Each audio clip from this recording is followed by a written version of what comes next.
राज्य उत्तराखंड के जनपद नैनीताल के अधिशासी अधिकारी नगरपालिका आलोक उनियाल ने शुक्रवार को पालिका की अतिक्रमण टीम के साथ पंथ पार्क व मॉल रोड का औचक निरीक्षण किया। इस दौरान काफी संख्या में अवैध फड़ लगे हुए पाए जाने पर कार्यवाही करते हुए 1 दर्जन लोगों का सामान जब्त किया तथा 8 लोगों पर चालान की कार्रवाई की। कार्रवाई की जद में आए लोगों में कन्हैया, राजेश टमटा, सूरज कुमार, खड़क सिंह, अरुण मोनिस, कैलाश व इसाद खान शामिल हैं।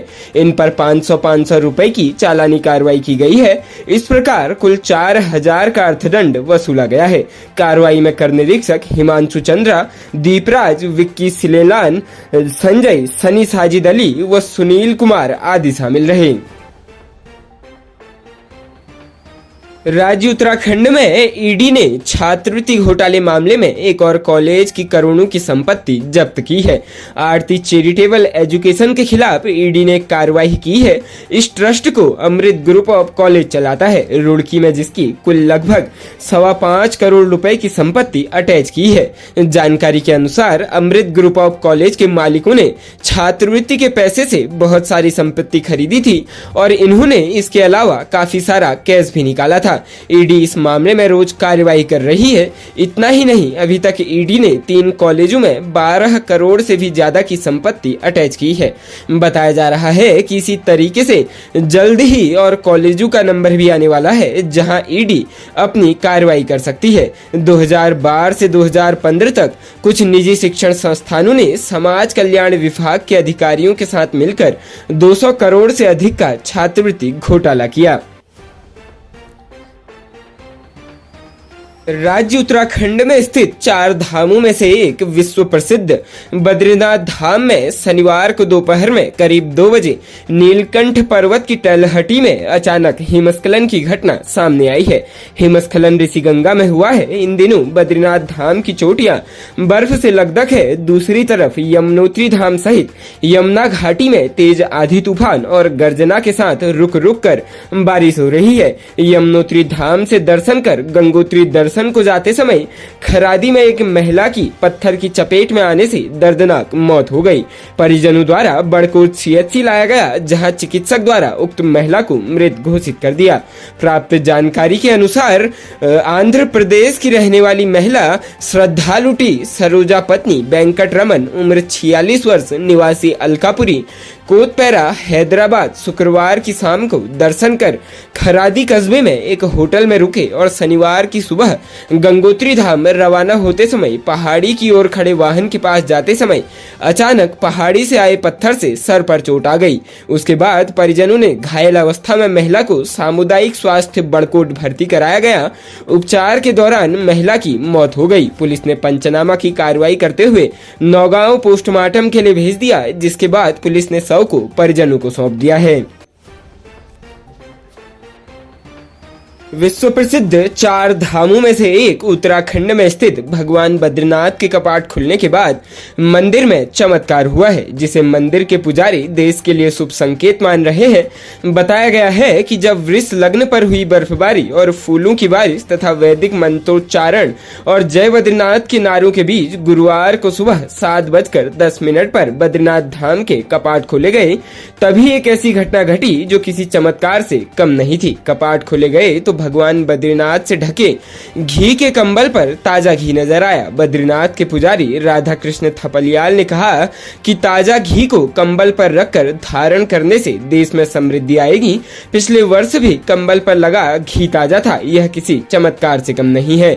उल्लेखनीय है कि धार्मिक परंपराओं के अनुसार कपाट बंद होने पर भगवान बद्रीनाथ को घी में लिपटे कंबल से ढक दिया जाता है। यह कंबल माणा गांव की लड़कियां और दुल्हनें व्रत रखकर एक दिन में विशेष तरीके से तैयार करती है। इसके बाद इस कंबल को घी में डुबोकर भगवान बद्रीनाथ के ऊपर लपेटा जाता है। पूरे लंबे शीतकाल के बाद जब मंदिर के कपाट खुलते हैं तो सबसे पहले घी में लिपटे इस कंबल को उतारते हैं। सामान्यतया ठंड में घी जम जाता है, लेकिन बाबा बद्रीनाथ को लिपटे घृत कंबल का घी कई बार सूखा हुआ नहीं मिलता। इसे उस वर्ष देश के लिए समृद्ध कारक माना जाता है, जबकि यदि कंबल घी में सूख जाता जाता है या कम हो जाता है तो उस वर्ष देश में सूखा या भारी वर्षा होने की संभावना रहती है। लिहाजा इस वर्ष इसे चमत्कार व देश के लिए शुभ माना जा रहा है। राज्य उत्तराखंड के काला ढूंगी में निकटवर्ती कोटाबाग की 4 ग्राम पंचायतों के 15 तोकों में रहने वाले करीब 12,000 लोगों को पीने के लिए आपूर्ति किए जा रहे पानी के टैंक में 14 बंदर मरे हुए मिले। इससे हड़कंप मच गया है। ग्रामीणों में भी विभाग के प्रति जबरदस्त नाराजगी है। पता चलने पर टैंक की सफाई करा दी गई है। इधर प्रशासन ने मामले में जांच बैठा दी है। प्राप्त जानकारी के अनुसार बजूनिया हल्दू पेयजल योजना से बजूनिया हल्दू, मूसा बगर व पतलिया आदि गाँव की 12,000 की आबादी को बौर नदी से आने वाले पानी से पेयजल की आपूर्ति की जाती है। इधर 2 दिन पूर्व घरों में बदबूदार पानी आने पर ग्रामीणों ने फिल्टर प्लांट में जाकर देखा तो वहां 14 बंदर टैंक में डूबे हुए थे। इस पर ग्रामीणों ने जल संस्थान के अधिकारियों को इसकी सूचना दी। मौके पर पहुंचे अधिकारियों ने मरे हुए बंदरों को टैंक से निकाला। उसके बाद पानी निकालकर टैंक की सफाई कराई। बताया जा रहा है कि इस योजना को जल संस्थान चला रहा है या जल निगम, यह भी साफ नहीं है। अलबत्ता वन विभाग के काला ढूंगी रेंज के रेंजर मुकेश जोशी ने बताया कि पंचनामा भरकर बंदरों के शव दफना दिए गए हैं। वन विभाग अपने स्तर से मामले की जांच भी कराएगी। क्षेत्रीय विधायक बंशीधर भगत ने बताया कि पेयजल टैंक नया बनाया गया है, उसका निर्माण कार्य अभी पूरा नहीं हुआ है। इसके कारण वह खुला हुआ था, इस कारण ही उसमें बंदर गिर गए थे। सूचना मिलते ही टैंक की अच्छी तरह सफाई कराकर उसे सुखाया गया। जल निगम के अधिकारियों को इस पर तत्काल जाल लगाकर बंद करने के निर्देश दिए गए हैं। मामला संज्ञान में आने के बाद जिले की प्रभारी मंत्री रेखा आर्य ने जिलाधिकारी से मामले में कार्रवाई की मांग की है। राज्य उत्तराखंड में पर्वतीय जिलों के क्लस्टर स्कूलों में दूर दराज से आने वाले छात्र छात्राओं को आवागमन सुविधा के लिए सरकार प्रति किलोमीटर अधिकतम 22 रुपए तक किराया भत्ता देगी, जबकि मैदानी क्षेत्रों के स्कूलों के छात्र छात्राओं को 18 से 20 रुपए तक मिलेंगे। प्रदेश में पहले चरण में माध्यमिक स्तर पर 559, प्राथमिक स्तर पर 603 और पूर्व माध्यमिक स्तर पर 76 क्लस्टर स्कूल बनने हैं।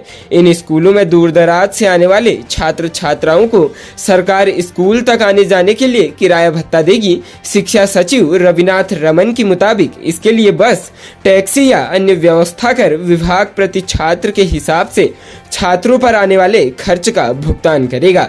छात्र छात्राओं के आने जाने की सुविधा के लिए जिलाधिकारी की अध्यक्षता में समिति गठित होगी। इस समिति में परिवहन विभाग, लोक निर्माण विभाग, जिला शिक्षा अधिकारी व पुलिस अधीक्षक शामिल होंगे। जिला और स्थानीय स्तर पर अलग अलग समितियां छात्रों की संख्या के हिसाब से छात्रों के आने जाने की व्यवस्था के लिए निविदा निकालेगी।